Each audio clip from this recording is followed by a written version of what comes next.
Hi friends, welcome to Meena சமையல். இன்னைக்கு வந்து நவராத்திரியுடைய செகண்ட் டேங்க. செகண்ட் டே அன்னைக்கு வந்து பிரம்மச்சாரிணி அப்படிங்கிற அம்மனை வந்து நம்ம கும்பிடுறது வழக்கம்.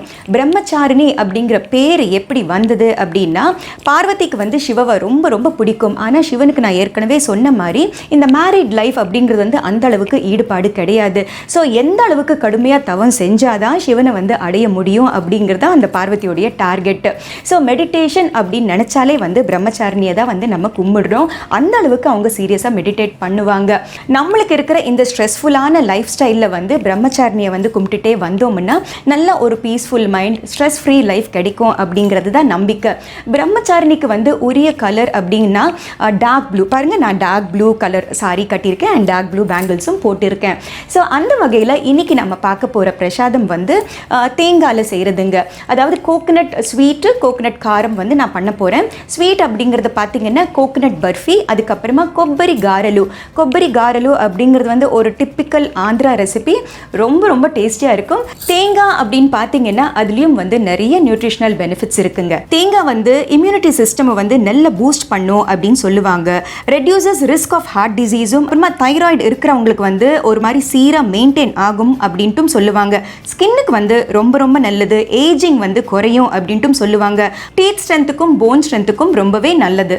ஸோ வாங்க இந்த சுவையான தேங்காய் பர்ஃபி அண்ட் கொப்பரி காரலு எப்படி செய்கிறது அப்படிங்கிறத பார்ப்போம். தேங்காய் பர்ஃபி செய்ய தேவையான பொருட்கள்: துருவின தேங்காய் 1 கப் அப்படிங்கும்போது 1.5 கப்பு சர்க்கரை.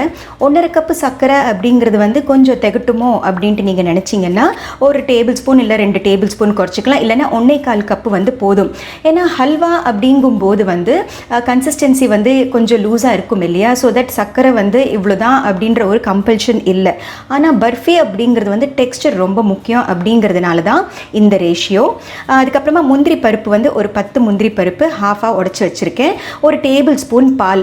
இந்த சர்க்கரையில் வந்து ஏதாவது அழுக்கு இருந்ததுன்னா அதை ரிமூவ் பண்ணுறதுக்கு வேண்டி 1 டேபிள் ஸ்பூன் பால், 1 டேபிள் ஸ்பூன் நெய். அவ்வளோதான் தேவையான பொருட்கள்.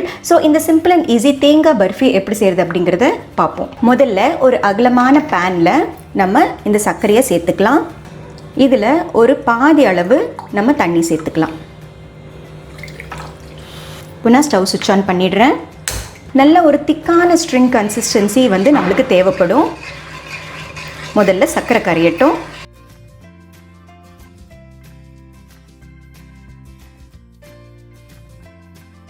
பாருங்கள், சர்க்கரை நல்லா கரைஞ்சாச்சு. இப்போ வந்து நல்லா கொதிக்க ஆரம்பிச்சாச்சு. இந்த ஸ்டேஜில் நான் வந்து இந்த பாலை சேர்த்துக்கலாம். பால் சேர்த்து கொதிக்கும் போது பார்த்திங்களா, இந்த இடத்துல எல்லாம் வந்து நல்லா அழுக்கு வந்துட்டுருக்கு.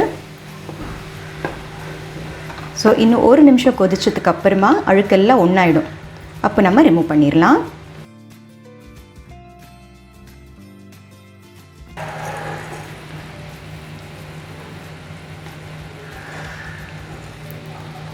பாருங்கள் எவ்வளோ அழுக்கு.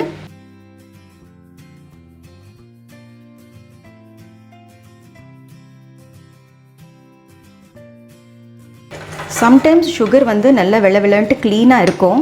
அப்போ வந்து இந்த ப்ராசஸை வந்து நீங்கள் அவாய்ட் பண்ணிக்கலாம். சம்டைம்ஸ் எப்போயாவது உங்களுக்கு அருமனசாக இருந்தால் கூட இந்த ப்ராசஸ் பண்ணுறது வந்து எப்போவுமே பெட்டர். அப்போ தான் வந்து நம்ம பர்ஃபி வந்து நல்லா வெள்ளன்ட்டு இருக்கும். ஸோ இப்போ டர்ட் எல்லாம் ரிமூவ் பண்ணியாச்சு.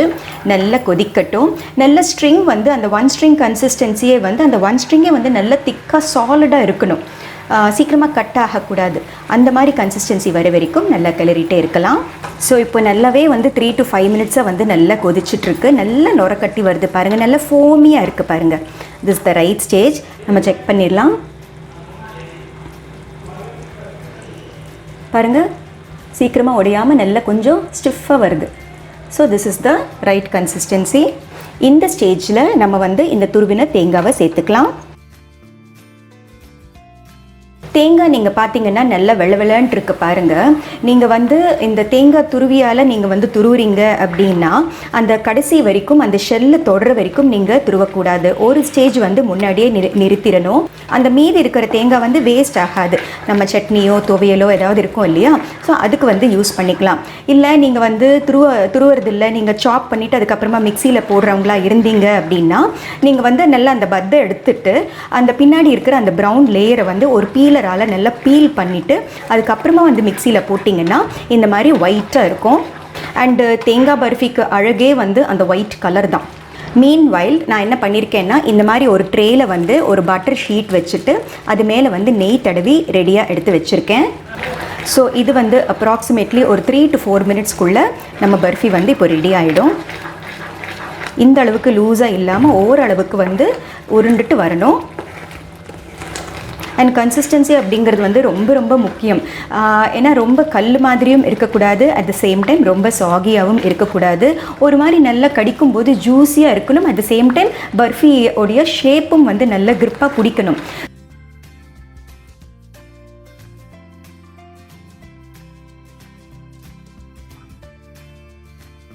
அண்ட் இந்த ஸ்டேஜில் நம்ம இந்த ஒரு டேபிள் ஸ்பூன் நெய் இருக்கு இல்லையா, அது வந்து சேர்த்துடலாம். ஜஸ்ட்டு நெய் வந்து அந்த நல்ல ஃப்ளேவர்ஃபுல்லாக இருக்கும் அப்படிங்கிற ஒரே காரணத்தினால தான். ரொம்ப அதிகமாக நெய்யும் பிடிக்காது இதுக்கு. பாருங்கள், கன்சிஸ்டன்சி மாறிட்டே இருக்குது. இன்னும் ஒரு 2 நிமிஷம் போதும். ஸோ இப்போ பாருங்கள், நல்லா நுரைச்சி வந்துட்டுருக்கு. இந்த ஸ்டேஜ் வந்து நம்மளுக்கு கரெக்டான பதம். ஸ்டவ் சுவிட்ச் ஆஃப் பண்ணிடுறேன். இப்போ வந்து நம்ம கேர்ஃபுல்லாக ட்ரேயில் ட்ரான்ஸ்ஃபர் பண்ணிடலாம். நான்ஸ்டிக் பேன் இருந்ததுன்னா ப்ரிஃபரபிளி நான்ஸ்டிக் பேன் எடுத்துக்கோங்க, இல்லைன்னா any kadai is okay. Consistency வந்து இப்போ லூஸாக இருக்கிற மாதிரி தான் இருக்கும். நல்லா ஆறுனத்துக்கு அப்புறமா நம்மளுக்கு அந்த பர்ஃபி டெக்ஸ்டர் வந்துடும். இப்போது இந்த முந்திரி பருப்பு வந்து நான் ஏற்கனவே நெய்யில் வறுத்து எடுத்து வச்சுருக்கேன். இது வந்து நம்ம இமேஜின் பண்ணிக்கிட்டு நம்ம வந்து ப்ளேஸ் பண்ணிடலாம். அதாவது எந்த அளவுக்கு வந்து நம்ம கட் பண்ண போகிறோம் அப்படிங்கிறது வந்து ஒரு இமேஜினரி லைன் வச்சுட்டு நம்ம வந்து இது ப்ளேஸ் பண்ணிடலாம். ஏன்னா ஆறுனத்துக்கு அப்புறமா இது வந்து ஃபிக்ஸ் பண்ண முடியாது, அது காரணத்தினால. ஃபைனாக சாப் பண்ணி த்ரூ அவுட்டாக வந்து சில பேருக்கு விருப்பம், அந்த மாதிரி வேணும்னாலும் அந்த மாதிரி சேர்த்துக்கலாம். ஆனால் வந்து கோடு போடும்போது அது வந்து இடையில வரும். ஸோ அது வந்து கொஞ்சம் ஹிண்ட்ரன்ஸாக இருக்கும் கட் பண்ணுறது. ஸோ நான் வந்து யூஸ்வலாக இந்த மெத்தட் தான் நான் ஃபாலோ பண்ணுவேன். சில பேருக்கு வந்து பருப்பே பிடிக்காது, கோகனட் பர்ஃபினா வெறும் கோகனட் தான் இருக்கணும் அப்படிங்கிற மாதிரி நினைப்பாங்க. ஸோ உங்கள் விருப்பம் தான் இது. ஸோ முந்திரி பருப்பு வந்து இப்போ ப்ளேஸ் பண்ணி முடிச்சாச்சு. இது வந்து குறைஞ்சது ஒரு 10லேருந்து 15 நிமிஷம் ஆகும் ஓரளவுக்கு வந்து ஆறுறதுக்காக. ஒரு மாதிரி செமியாக ஆறுனத்துக்கு அப்புறமா நம்ம கத்தியால் முதல்ல கோடு போட்டு விட்டுடலாம். ஏன்னா முழுசாக ஆறுனத்துக்கு அப்புறமா கட் பண்ணுறது ரொம்ப கஷ்டம், பிரிட்டில் ஆகிடும். ஸோ கொஞ்சம் ஒரு மாதிரி செமியாக ஒரு 15 நிமிஷத்துக்கு அப்புறமா நம்ம முதல்ல கோடு போடலாம். முழுசாக ஆறுனத்துக்கு அப்புறமா நம்ம வந்து அதை பீஸாக எடுத்துடலாம். மீன்வைல் நம்ம தேங்காய் பர்ஃபி வந்து நல்ல ஒரு 15 மினிட்ஸ் ஸ்டாண்டிங் டைம் நம்ம கொடுத்தாச்சு. ஒரு மாதிரி செம்மியாக ஆறி இருக்குது பாருங்கள். அதாவது கோடு போட்டால் ஜஸ்ட்டு அது விழுகும், அந்த மாதிரி ஆறி இருக்குது. ஸோ பாருங்கள், இன்னும் சாஃப்டாக இருக்குது. ஆனால் இந்த ஸ்டேஜில் கோடு போடுறது அப்படிங்கிறது வந்து ரொம்ப ரொம்ப இம்பார்ட்டண்ட், இல்லைன்னா பிரிட்டில் ஆகி பிரேக் ஆகிடும். இது கூட ஒரு ரஃப் கோடு தான் நான் போடுறேன். முழுசாக காஞ்சதுக்கு அப்புறமா தான் நல்லா ஆழமாக நம்மளால் கோடு போட முடியும். பாருங்கள், இன்னும் சாஃப்டாக தான் இருக்குது. நான் ஸ்கொயர் பீசஸாக போடுறேன். நீங்கள் வந்து விருப்பப்பட்டீங்கன்னா டைமண்ட்ஸாக கூட போட்டுக்கலாம்.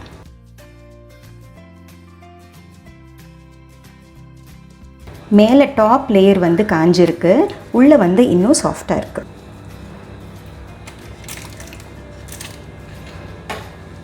ஸோ இப்போ பாருங்கள், நம்ம கோடு போட்டு முடிச்சாச்சு.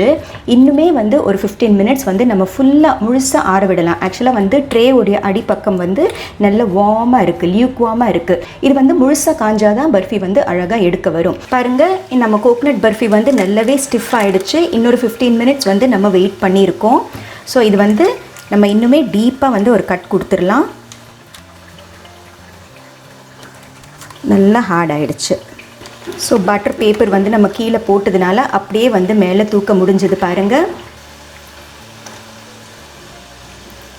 ஸோ பாருங்கள், நம்ம கோகனட் பர்ஃபி நான் எடுத்த குவான்டிட்டிக்கு வந்து இந்த ட்ரே வந்து ரொம்ப பெருசாக இருக்கிறதுனால என்னுடைய பர்ஃபியுடைய திக்னஸ் வந்து நல்ல தின்னாக இருக்குது. நீங்கள் ஹாஃப் ட்ரேவோ இல்லை 3/4 ட்ரேவோ வந்து நீங்கள் ஊற்றி கொஞ்சம் அட்ஜஸ்ட் பண்ணியிருந்தோம்னா நம்மளுடைய பர்ஃபி வந்து நல்ல திக்காக வந்திருக்கும். ஸோ பாருங்கள், இதே மாதிரி எல்லா பர்ஃபியும் எடுத்து நம்ம இந்த ட்ரேயில் ப்ளேஸ் பண்ணிடலாம். ஸோ பாருங்கள், தேங்காய் பர்ஃபி இஸ் ரெடி.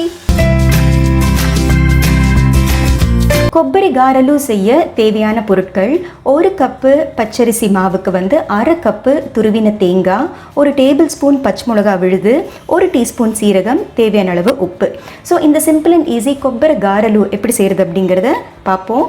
முதல்ல ஒரு லார்ஜ் மிக்சிங் பவுலில் பச்சரிசி மாவை சேர்த்துக்கலாம். கூடவே துருவின தேங்காய், அடுத்தது பச்சை மிளகா விழுது, சீரகம், இதுக்கு தேவையான அளவு உப்பு. இது வந்து முதல்ல கையால் நல்லா பிசைஞ்சு விட்டுக்கலாம். நீங்கள் விருப்பப்பட்டீங்கன்னா பொடியாக நறுக்கிய கொத்தமல்லி கூட இதில் சேர்த்துக்கலாம். ரொம்ப ரொம்ப டேஸ்டியாக இருக்கும். இந்த டிஷ் வந்து எஸ்பெஷலி ரொம்ப நாள் நிற்காது. ஒரு 3 to 4 days வரைக்கும் நல்லாவே தாங்கும். பட் சுட சுட சாப்பிட்டா இன்னுமே டேஸ்டியாக இருக்கும். ஸோ இப்போ வந்து சமமாக மிக்ஸ் பண்ணியாச்சு. அடுத்தது வந்து ஒரு கெட்டிலில் சுடு தண்ணி எடுத்து வச்சுருக்கேன். சுடு தண்ணி கொஞ்சம் கொஞ்சமாக ஊற்றி நம்ம பிசைஞ்சுக்கலாம். ஒரு சப்பாத்தி மாவு பதத்துக்கு மிக்ஸ் பண்ணிக்க வேண்டியது இருக்கும். சூடாக இருக்குது, கொஞ்சம் பார்த்து மிக்ஸ் பண்ணிக்கணும். சுடு தண்ணி போட்டு மிக்ஸ் பண்ணுற காரணம் வந்து காரலு அப்படிங்கிறது வந்து அவுட்டர் வந்து க்ரன்ச்சியாகவும் உள்ளே வந்து சாஃப்டாகவும் இருக்கும். அந்த பதம் வந்து கரெக்டாக வர்றதுக்கு வேண்டிதான் நம்ம வந்து சுடு தண்ணியால் மிக்ஸ் பண்ணுறோம். ஆக்சுவலாக தேங்காயிலேயே கொஞ்சம் ஈரம் இருக்கும்.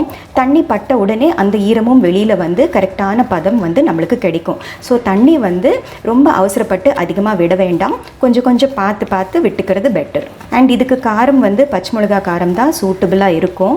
ஸோ அவ்வளோதான், நம்ம மாவு வந்து மிக்ஸ் பண்ணியாச்சு.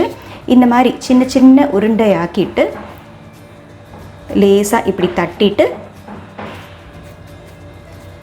விருப்பப்பட்டிங்கன்னா சென்டரில் வந்து இப்படி ஹோல் போடலாம். இல்லை வேண்டாம் அப்படின்னா அப்படியே கூட நம்ம வந்து டீப் ஃப்ரை பண்ணிக்கலாம். ஸோ எண்ணெய் சுட வச்சுட்டு இது வந்து இப்போ நம்ம டீப் ஃப்ரை பண்ணிடலாம். ஒரு பேனில் ஆல்ரெடி எண்ணெய் ஹீட் பண்ணியாச்சு. இப்போது இந்த கொப்பரி காரலுவை 1 by 1 நம்ம சேர்த்துக்கலாம்.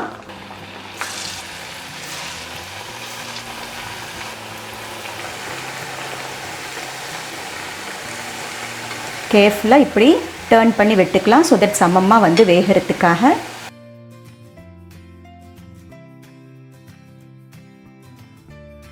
நல்ல கோல்டன் ப்ரௌனாக ஃப்ரை ஆகட்டும். பாருங்கள், நல்ல கோல்டன் ப்ரௌன் ஆயாச்சு.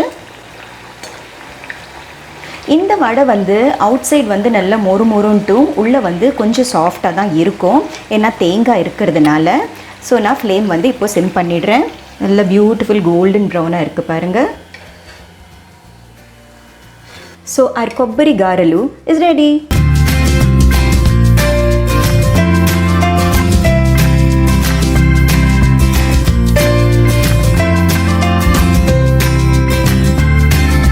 So second day of Navaratri பிரம்மச்சாரணிக்கு உரியது தேங்காய் பர்ஃபி அண்ட் கொப்பரி காரலு எப்படி செய்கிறது அப்படிங்கிறத பார்த்தீங்க இல்லையா? ஸோ கண்டிப்பாக இந்த 2 ரெசிபிஸ் நீங்களும் ட்ரை பண்ணி பாருங்கள். ஸோ மீனா சமையல் பாருங்கள், லைக், ஷேர், சப்ஸ்கிரைப் பண்ணுங்கள். பாய்.